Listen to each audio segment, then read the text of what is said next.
জীবন মানেই যন্ত্রণা নয়। জীবন হলো কৃষ্ণকে ভুলে থাকা আর কৃষ্ণকে ফিরে পাওয়ার মাঝখানে এক দীর্ঘ যাত্রা। সংসারের সুখ আমাদের বলে এখানেই সব আছে, আর দুঃখ এসে ধীরে ধীরে সেই ভুলটা ভেঙে দেয়।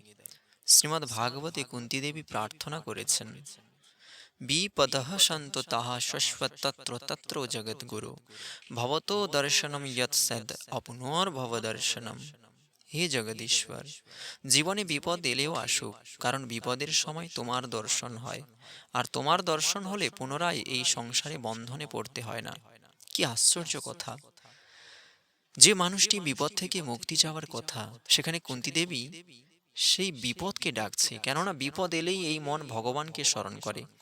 তাই কুন্তী দেবী বিপদের মধ্যেও কৃষ্ণকে দেখতে চাইলেন, কারণ তিনি বুঝেছিলেন সুখে মানুষ অনেক সময় কৃষ্ণকে ভুলে যায়, কিন্তু দুঃখে হৃদয় থেকে বেরিয়ে আসে, হে কৃষ্ণ, তুমি ছাড়া আমার আর কি আছে।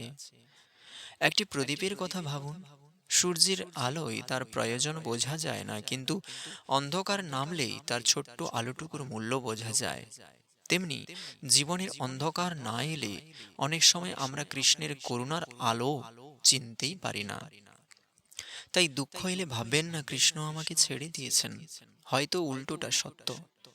কৃষ্ণ সংসারে কিছু আশ্রয় সরিয়ে দিয়ে আমাকে নিজের আশ্রয়টি চিনিয়ে দিচ্ছেন।